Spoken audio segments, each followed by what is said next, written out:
And welcome back to the latest episode of WCW Nitro. My name is the JamSaw. With me, as always, my broadcast partner, Brock Redhead. How you doing tonight, Brock? Sir, we are so close to the pay-per-view. I'm really feeling like this is gonna be top 5 of our pay-per-view. It's definitely building up to be that way. I'm looking forward to seeing all of the matches that we've currently put together. Don't want to talk about them too much and spoil it for some of you who maybe haven't been following with everything, but definitely look forward to seeing you this Saturday or Sunday at around noon Eastern. We will be tweeting about it, so you can check out either of our Twitters. I am the JamSaw, and Brock is Brock Redhead. So please follow, check it out, and stay tuned for the live pay-per-view. You can also follow my Twitch channel because we go live on Twitch and YouTube, so you can be notified when we do go live, and we look forward to seeing you there. But to start things off tonight, we have a battle royal between Shirai, Paige, Sasha Banks, and Kari Sane for the #1 contender for the Women's NXT Championship. But before that, let me mention that the Saturday before the pay-per-view was actually going to be Tournament of Terror presented by the Sister Show. So we will actually be having our first pay-per-view. So we know that JamSaw will not be with us. He has prior engagements. But we hope that everybody tunes in for that as well. I will definitely at least tune in to watch bits of it, and worst case, I'll DVR it.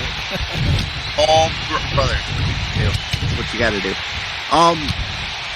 Out of all these women, I feel like Io hasn't been in a lot of action lately. Well, I mean, she has been in a few tag team matches last month with her partner in Kamikaze, Mia Yim, but not really seen much singles action, so you're correct in that regard.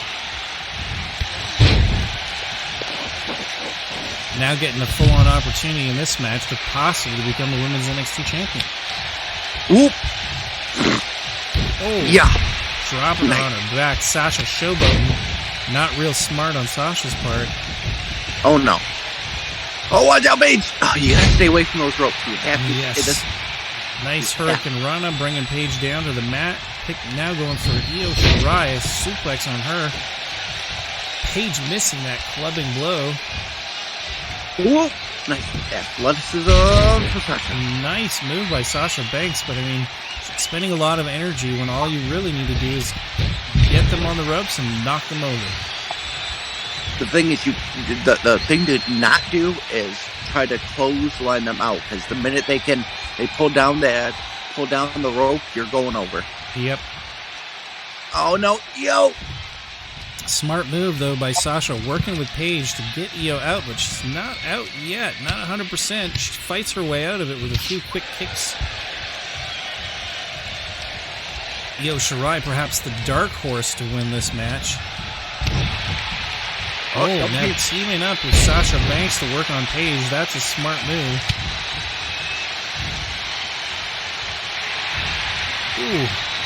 Knee denied. Sasha saw it coming, pitching her over the side, trying to knock her off the ropes, but Paige getting in the way.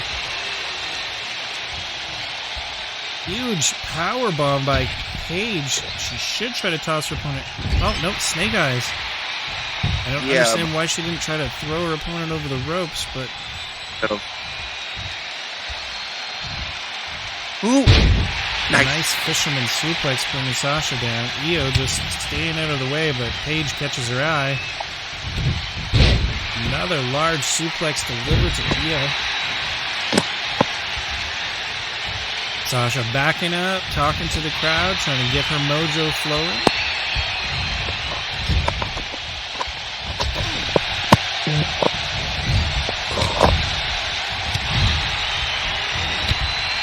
There you go. Nice reversal. Oh, elbow to the face. Suplex by Sasha. Oh, dropping Io down. Sasha Banks looking real dominant so far. Paige looking real hurt. I'm not a fan of Sasha, but I feel like Sasha would be a great contender for the title. She could be, man. I mean, she comes from royalty. She's related to Snoop Dogg. Oh boy. And she did say her biggest influencer was Eddie Guerrero. So Indeed, but I mean that's the way she plays too. She lies, she steals, she lies, cheats, and steals. However, she can get the job done. It doesn't matter as long as she wins. But no one does it better than the late great Eddie Guerrero. Oh, of course, of course. He put that special sauce on it. That hot Latino sauce. Oh, the spice, just the sauce. I mean, the way he would use that chair and toss it and safety injury, brother. Blah. Muy picante. Oh, muy amore. Fuego.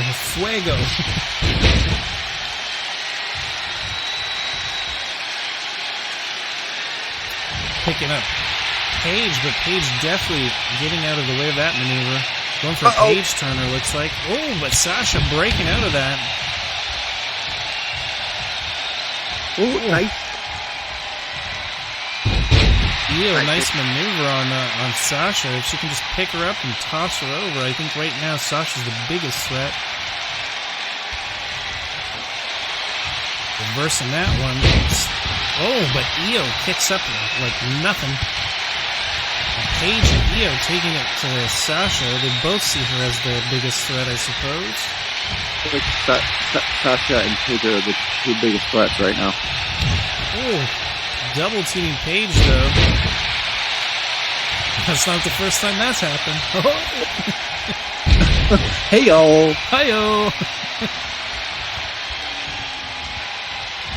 Oh, clubbing blow, bringing Sasha down. Paige trying to get her footing again.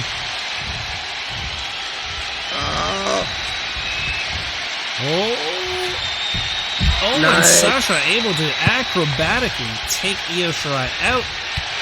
Paige looking for the easy toss over the ropes. Doesn't quite happen. Ooh, clotheslines Sasha Banks out and takes the win. Wow. That's not what I thought was going to win it. No. But congratulations to the number one contender, Paige. She will be facing Toni Storm at the Dark Carnival for the title. Wow. I mean, who did you want to win? Honestly, I was hoping Sasha would win. Okay. See, I wanted either... My heart wanted Io or Sane to win, but my mind was saying Sasha, but Paige took it out.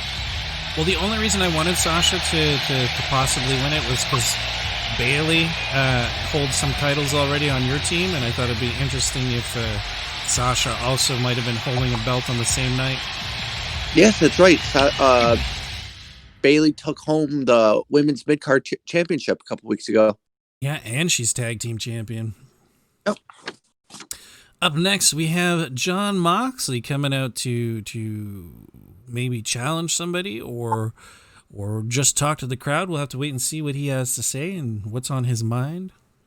Come back to a wrestling ring that is not the AEW. It just has to be weird for him. Well, I think yes and no. I mean, he wrestled in New Japan for a little bit before going to AEW, and I mean this past year he was nominated as the number one wrestler by IWPGN or Internet Wrestling News, IWN. I can't remember what it's called, but anyway, he was nominated as the top wrestler of the year. Okay. I like the outfit too, you know, those camo pants. Pretty cool looking. Not sure about the earring, but whatever. Hey. If you like it, go for it.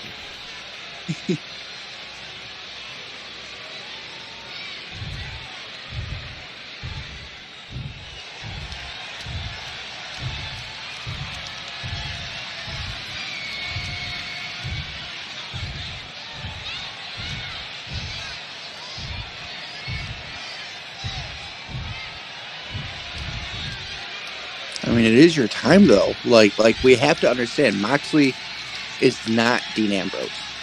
No, he's an entirely different monster, and I mean, he's very hardcore, and this is why he's calling out the hardest core guy on the WCW roster, Tomasso Ciampa. If you recall, he's had some of the most dangerous and down and dirty fights that we've had in WCW so far. Yeah.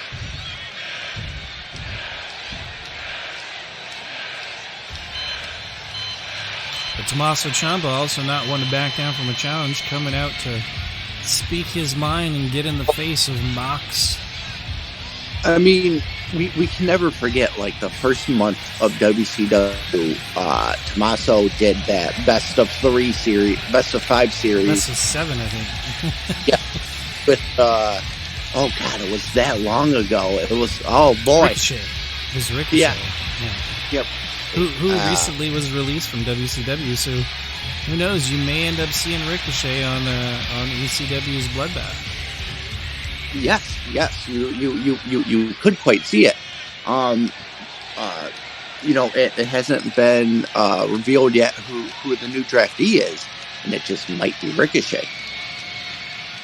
Anything can happen in professional wrestling. I'm telling you. You can see in Tomasso's face, not willing to step back from any challenge. I mean, we know that both of these men are two different monsters, like you stated. But what kind of monsters make them different from one another? Well, I mean, there's not a lot of differences other than, like, one of them has a shaggier beard and the other one's taller. But I think maybe the mentality, too, is Moxley, I don't think he's looking to hurt anybody. I think he just won't let anyone stand in his way. I think maybe Tomasso is actually actively looking to take his opponents out and to physically hurt them. He's not in it just for the goal. He's in it to hurt people. I mean, they said that about the Ultimate Warrior back in the day, that he was just out to hurt people. Well, I can see a lot of similarities, I think, between Tomasso and Warrior. I mean, he's a little less flashy than Warrior was, but yeah, I can definitely see that in the way that he wrestles and how high impact he is and the amount of damage he can bring to the table. Yeah. And nothing against Moxley either, man. I know he's not one to back away from a challenge. He had some of the most fantastic matches in New Japan when he was over there, in AEW. Fantastic matches. Some real hardcore stuff, like thumbtacks and broken glass and crazy hardcore stuff.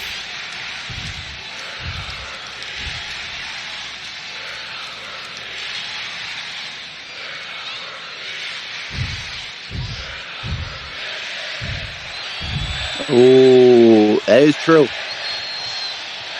I mean, you never know. These two have never really faced each other before. Oh, yeah, true. But, God, it's like a champion versus a champion match, but they're not champion. Both former champions for sure. Yeah. But, it's monster versus monster, and it's something that I would love to see. Chaos versus anarchy, man. It's similar yet different. Yeah.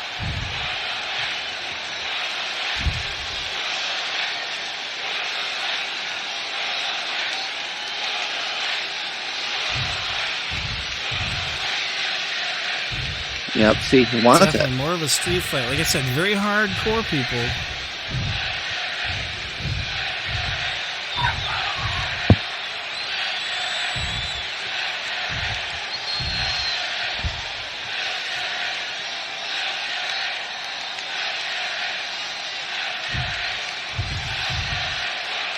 Yeah, Mox not being very patient, saying, let's do this. You talk about it, you want it, let's do it.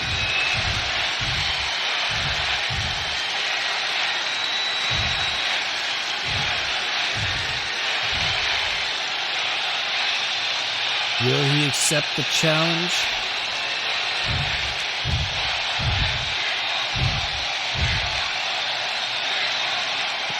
Like I said before, this is a match that I want to see. Definitely. I mean, this is pay-per-view level match, and I mean, who knows? Like, I'm getting word from backstage that The Rock is also saying that he'd like to see this match, and in fact, he wants to see this match next. Oh my God. So, I don't know why Mox, I guess maybe no one told him yet. Somebody should run out and tell him to get back into the ring, because he will be facing Tomasso Ciampa right here tonight for everybody. It's just a straight-up street fight? Straight up, hardcore, Extreme Rules match. Anything goes. You can go out in the corridors. You can go up outside the ring. You can grab bats and kendo sticks and chairs. Whatever you need to destroy your opponent is at your disposal. That's all I want, brother. I want blood. Though there should be blood with this type of match, and with these two types of opponents, somebody should be walking out with some scars. Oh yeah.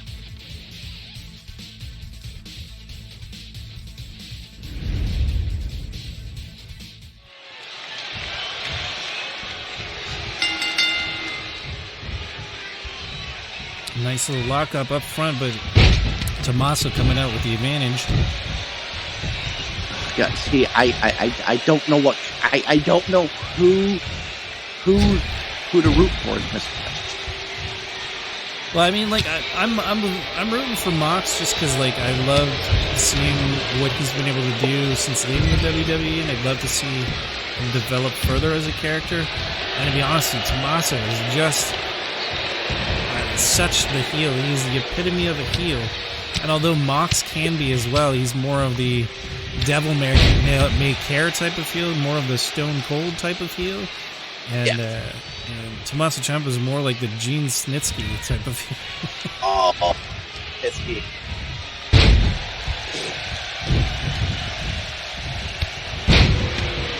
With maybe a bit of Ric Flair and a bit of Eddie Guerrero tossed in. Knee to the face of John Moxley. And for that low Fez press. Boom, laying those punches on. Nice. We're talking about busting someone open. It might be Mox's forehead sooner than anything else. Oh, going for that submish, but you're right next to the rope. There should be a rope. Well, no, it's Extreme Rules, right? So you gotta choke him out.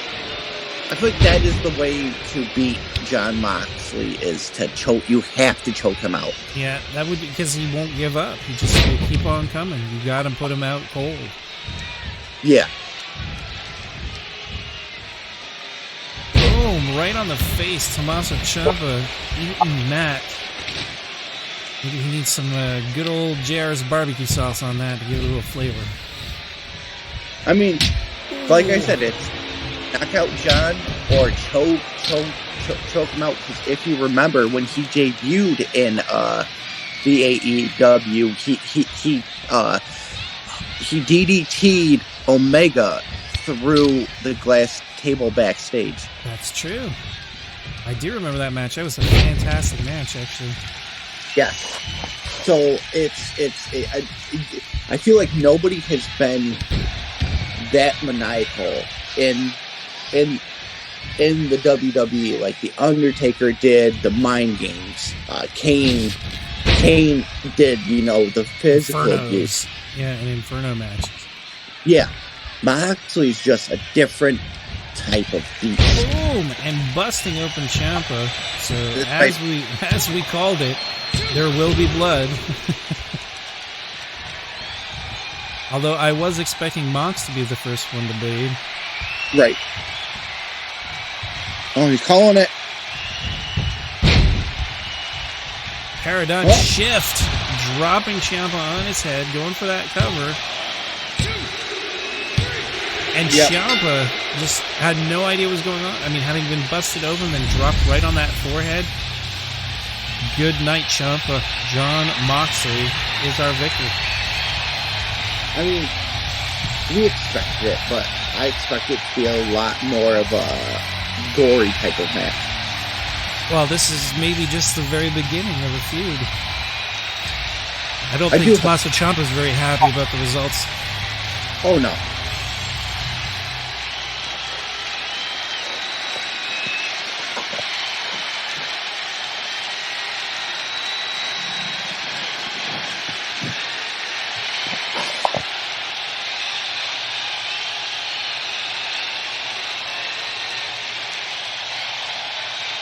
It looks like the cameraman's fallen asleep. For me.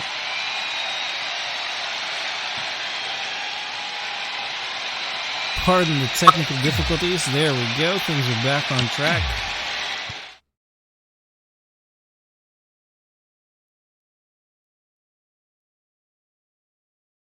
And up next, we're going to see a Canadian versus Canadian match as Edge takes on Kenny Omega. Last week on Monday, we saw Edge and Beth take on Johnny and Candice. It was a picture-perfect finish with Edge and Beth doing a double-team spear. We know Edge is not in the greatest of shapes within his age that he's at. Do you think that is going to play a huge part against a young talent such as Omega? Well, I think it definitely could, but I think there might be enough mutual respect between the two of them. And also, like, even being older and stuff, Edge in the past year or so was facing Randy Orton. You know, it was facing top-level talent. So even though he's older and has been through quite a bit of damage, he's still got a ton of gas back in the tank. So I wouldn't expect that he would do anything other than put on a 5-star match. Does Kenny have a bit of an advantage? Maybe just speed-wise, but you know, just the mentality that Edge will have, being a superstar for so long, that I'm sure he'll have some tricks he can pull out of his sleeve, or out of his elbow pad, rather. Yeah. I mean, for me, it's really hard on which one to root for. I want to say Edge because I've been a fan of his for longer, but I love Kenny Omega's work too, so I'd be happy with whoever wins tonight. Yeah, so what did you say it was? This is a Canadian versus Canadian match? Yeah, it's just a Canadian pride match, more or less. Who's the better Canadian wrestler? I did not know that Kenny was a Canadian. Yeah, he came from Winnipeg. When he was in New Japan, Chris Jericho challenged him, and they had, because Chris Jericho as well, originally from Winnipeg in Canada, so they were saying which of the two is the better Winnipeg wrestler. So it was a very, very big pride thing on the line, and I'm pretty sure they ended up having 2 matches, and each one had won one, so it was kind of like a even Stevens. So there's still a rubber match to be had between Chris Jericho and Kenny Omega as to who the actual best wrestler from Winnipeg is. I would love to see that on Monday. Well, that's quite possibly something that will happen. Like I said, Chris Jericho has already been booked for the pay-per-view, so Kenny can't face him there. But maybe the Monday following the Dark Carnival, we might see that match happen. That'd be perfect. And to the corner, Avalanche. Ooh, some chops in the corner. Going for a turnbuckle powerbomb, I think. Boom. Don't see that too often anymore. Ooh, nice. Clubbing blows on the back of Edge. Yeah, Edge nice. Able to reverse that and say, nope, sorry, Kenny, go back home to Winnipeg. Now, is Kenny much younger than Edge, or what are we looking at? I think they're probably about 10 to 15 years difference in age. Okay. So I was trying to put in my mind when Kenny would have started his wrestling run when Edge was at. Well, I know that Kenny once said that he used to watch Edge and Christian, so for sure it was before he started wrestling, he was watching Edge and Christian and Chris Jericho wrestling. Oh, okay. See, right there, using the ropes to just choke your opponent out. Oh, he's jumping. And so Kenny Omega is 36 years old. Going for the pin. That was a nice spear, though. And Edge is 46 years old. So, yeah, 10 years difference. Oh, wow. Oh, nice spear. Very nice move by Edge.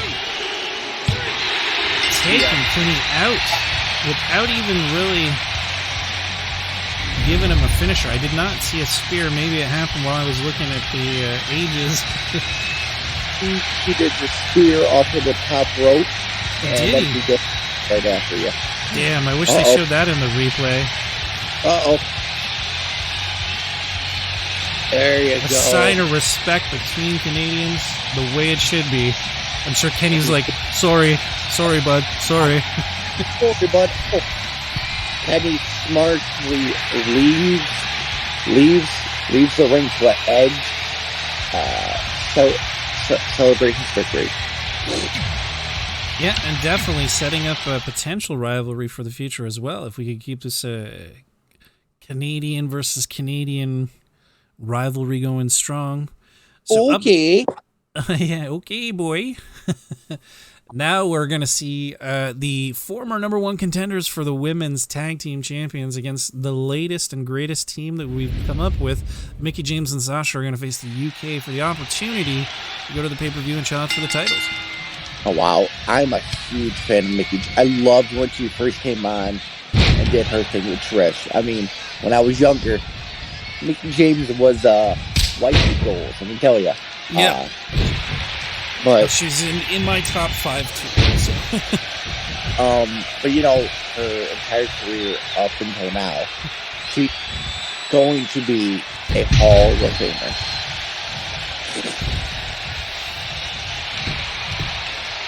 Sasha working on Paige, if you recall earlier tonight, they already fought each other. Yep. Ooh. Club to the back of the head, but Paige saying, forget that, Missy. Giving her a slap and carrying her over to her corner, dropping her on the ropes. She is just slowly climbing on top of her. Oh, headbutts. Paige can be nasty when she wants to be.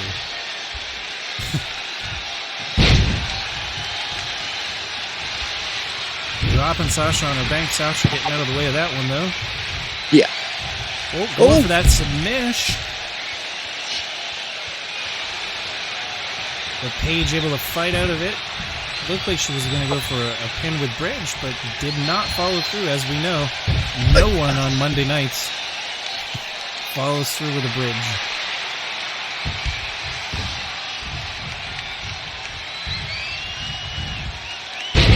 Oh, double drop kicks.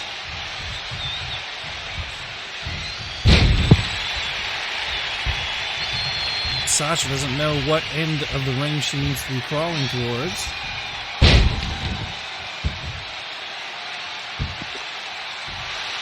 I mean, no. Oh!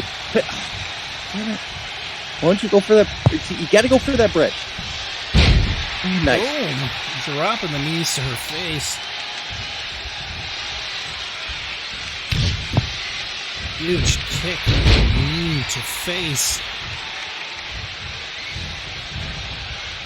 He's taking her. Ooh! Paige totally out of it. Doesn't know what's going on. Goes for the slap. Finally tagging in Mickie. Uh-oh. Oh, into nice. the powerbomb. Mickie going for the pin. Mickie off to the side, not doing anything to help her partner. So let me get this straight. If Sasha and James win here tonight, they face Bayley at the pay-per-view. Exactly. They'll be facing Team Bay Lacey. And, Sasha and Bayley have history. I think Mickie and Lacey might have some history too from SmackDown. If I'm not mistaken, they might have a few matches against one another, so we could be seeing a rip-roaring rivalry event. Oh, knocking out the ref. Going for the cover, but there's no one to count. 2, 3. Yeah, Mickie would have had this if she hadn't taken the ref out. Ooh, nice. Missing that kick. Nice, Mickie. Oh, Mickie tossing around like a bag of potatoes. Scratching at those eyes. Oh, Mickie getting more fire. Now, listen, I know every time we come to the arenas, we always make sure we get a snack from the vendors. What do you get whenever you come to these events? Nachos. I love friggin' nachos, and I love beer. Oh, okay. Labatt Blue or Molson? Labatt Blue over Molson, but right now my favorite, and you can't find it everywhere, but there's Rickard's Red. It's a nice red ale. Delicious. Is that like Red's Apple Ale in the States, or is that not quite? It's not an apple ale. It's really just it's like a dark beer. It tastes a bit like caramel, but it's really nice, and it goes very well with steak and any kind of red meat. I'm gonna have to try it. I'm gonna have to find it. If you can find it, go for it. I highly recommend it. But I mean, my regular go-to, like arena beer, yeah, definitely probably Labatt Blue. Yeah. Sometimes if they don't have that, I'll go with Labatt 50. That's really more old man beer. But I guess I'm getting up there, so maybe I'm old enough to drink it. You gotta have a AARP card when you gotta flash it. Proof I'm old enough to drink this shitty beer. Give it to me. Ooh, there you go, Mickie. Quick reversal. Neck breaker. Mickie's strong here tonight. Mickie going for that cover. Paige, again, this time not running in to help Mickie, like Mickie didn't help Paige. I wonder if there's any kind of dissension going on in Team UK. Ooh, working that leg. Smart move by Mickie to tag in her partner, get someone fresh in there. Almost got a finisher in the charge. You know, it would be great to see Sasha rocking the red gear and have Mickie rocking the blue gear to match the hair of Sasha. And yeah, I think that'd be pretty cool. That would be pretty cool. Come on, Mickie. Ooh, chops, huge chops. Ooh. Kicking Mickie towards the edge there. At a 3 count so far. Oh no, come on, get back in there. Sasha just tossing around. Gets her back into the ring at 5. There you go.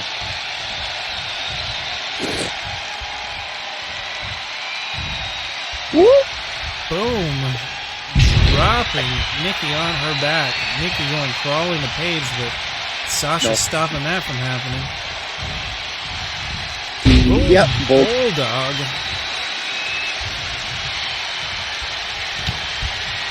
That signature maneuver going off.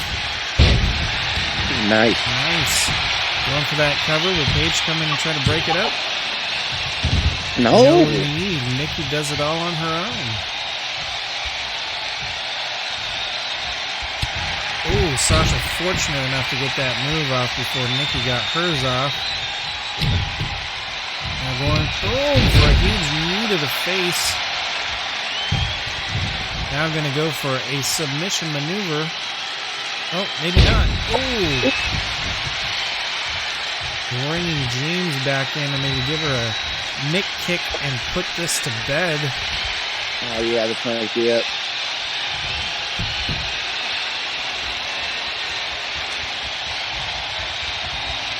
Oh, and she biffs it. There we Gets go. it on the second chance, goes with a Mickie DDT instead.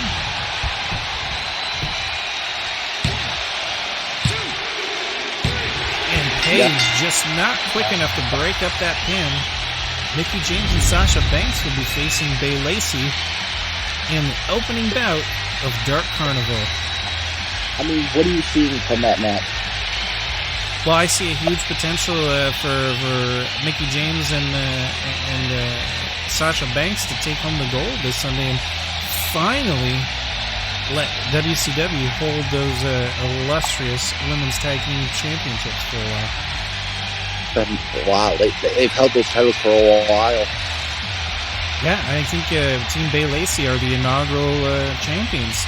No one has been able to knock them off their pedestal so far. Here are your winners. But maybe, just maybe, Mickie James and Sasha would be the team to do it. I would love to see them as tag. Like, you know, we always are like the chiefs of our brands. You know, we always want our teams to win, but when it comes to the titles, we have to think smartly about what the fans want. And I feel like Mickie and Sasha would be great champions. I agree. I totally agree. And it looks like we're going to have Chris Jericho come out and say some words to the crowd. If we recall, last week is when I thought he was coming out, but I guess it was scheduled for this week. And He does too. Yeah, he's looking very champion-esque. Ooh.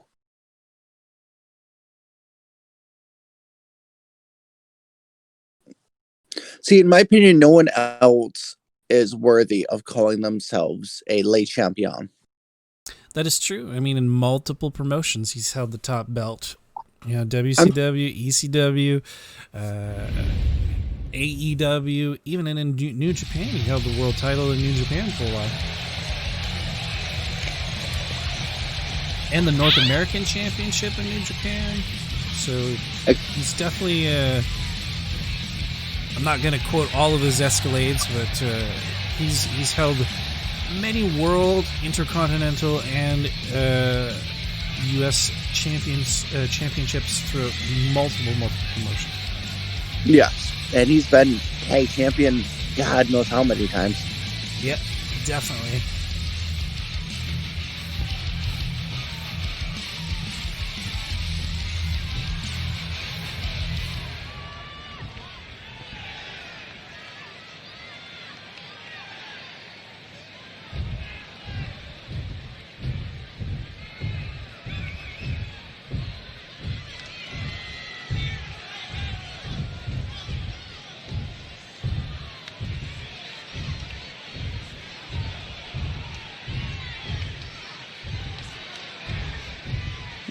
Okay.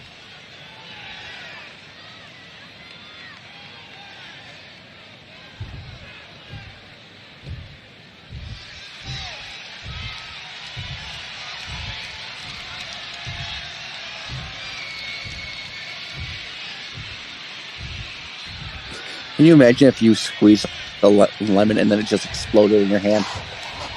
That's crazy. I mean, if life's only giving you lemons, you gotta make lemonade somehow, right? Oh, yeah.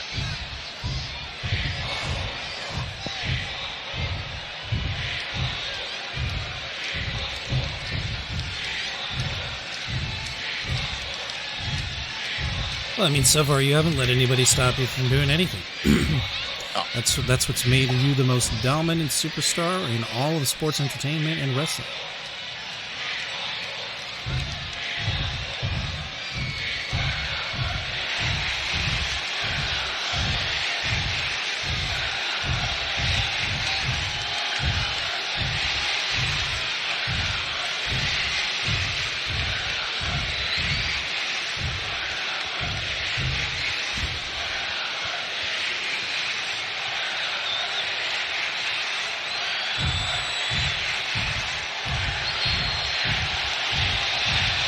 It's almost like he's calling out Triple H.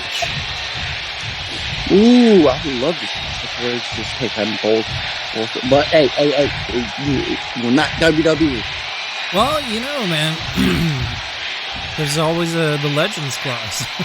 So Triple H may show up to challenge for the WCW Championship at some point. Who out of The Rock and Eric would be able to convince Hunter to compete at least once in a non-WWE ring?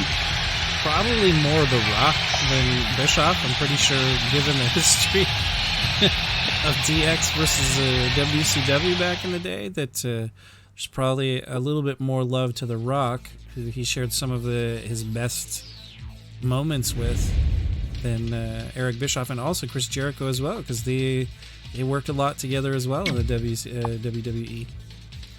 So as you can see, the main event, what we've all been waiting for since last week when Alestair Black called out The Fiend, isn't a match between the two. So as we know, The Fiend is already one up on Alestair Black from the last pay-per-view. So this is the first singles match he's going to have with Alestair Black since that pay-per-view.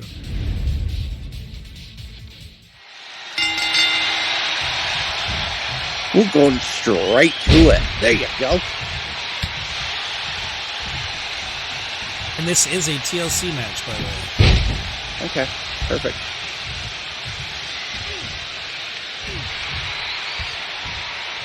Maybe not the best choice for the Fiend, considering the goal is to get the briefcase that's hanging from the ladder. Yeah. Oh, nice. Oh, dropping Alestair Black, his head onto that steel chair. Going for the ladder and thinking, I'm just going to go for it right now. Why waste time? Ooh, get in the ring. There you go. Smack Alestair with the ladder. Boom, knock him out. And start climbing. Nope. Alestair too quick on the recovery front. Oh, drops the Fiend on his face. See, my question is, which is more of an inconvenience to pick up and use as a weapon, the ladder or the table? Probably the table. It takes longer, I think, to set up the table than it does the ladder. Okay. But like straight up, like pick it up and then use it as a chair. Then well, I think also still the table. I think it seems, if you've seen people swing it, it swings slower than the ladder. Yeah, yep. Ooh, nice punch from the Fiend, but I mean, what you need to do is... Oh, okay, never mind. Well, I was going to say, what you need to do is really hurt your opponent, and then he threw him into the ladder, so it kind of was my point. You're like, all right, I got you.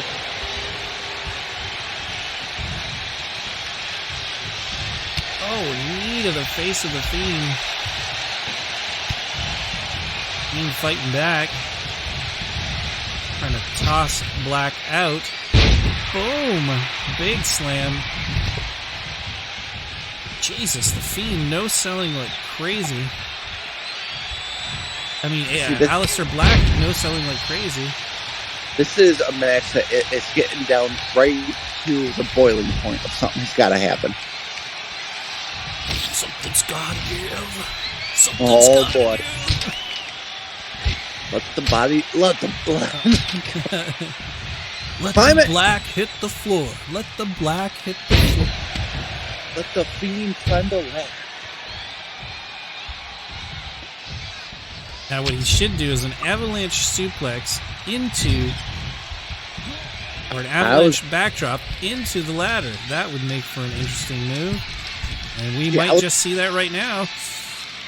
Oh, only on the edge of it. That could have been a lot worse if he'd actually suplexed him or backdropped him. They avalanche him right to the flames and then climb up the ladder. Yeah, that would be the best thing to do. That would be the smartest thing. Toss him to the outside, right into the flames, and give yourself enough time to climb and do some notches. Correct. Oh, barely hitting Black with the edge of that chair.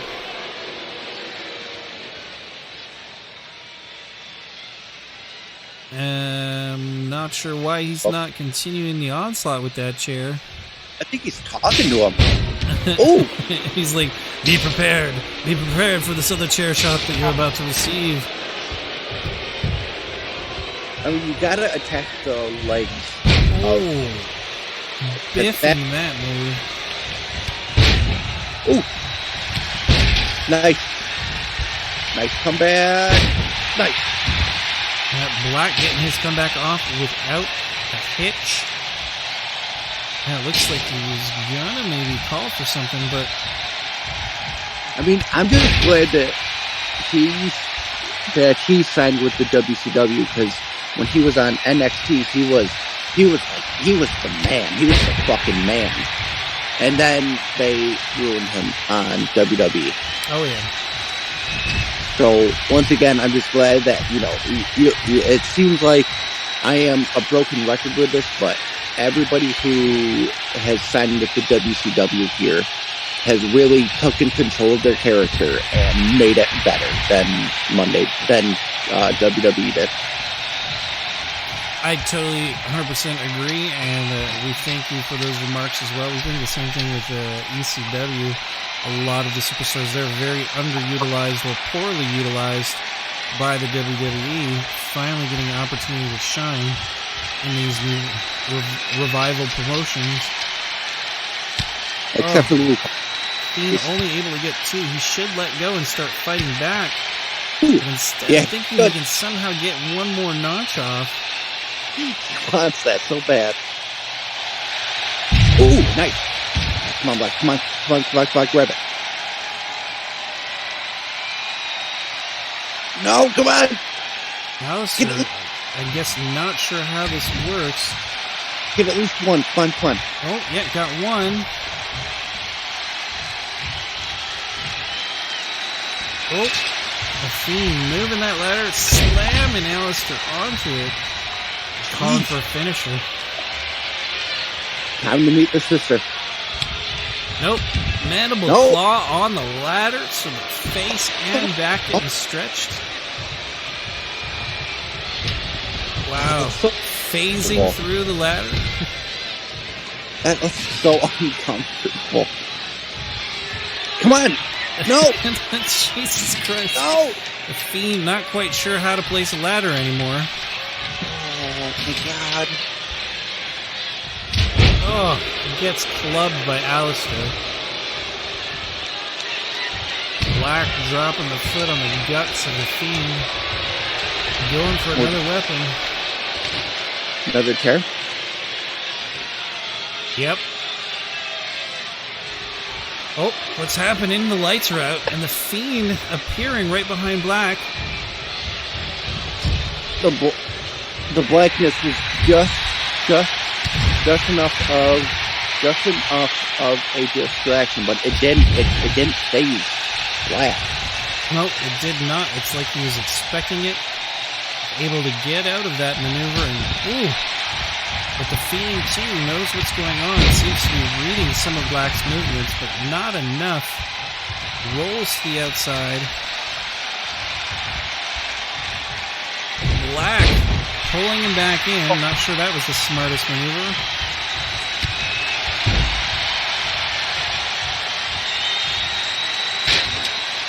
We're going to try to place that ladder over a broken Fiend. They go climb. Oh, busts him open. Oh, looks like he's going for Black Mass. Oh! Good night, Fiend. Good night, Irene. There you go. One. Alestair getting on a roll now. 3. Two more. Only one more to go. The Fiend finally starting, but too late. Too little too late, and we have a winner tonight. It is Black who defeats the Fiend. That's got to affect his psyche going into his match with Kane this Saturday in the Dark Carnival. But that'll be it for Monday Nitro. I do want to thank my broadcast partner Brock Redhead for joining me, and thank you all for watching. And we will see you this weekend for the Dark Carnival. Peace.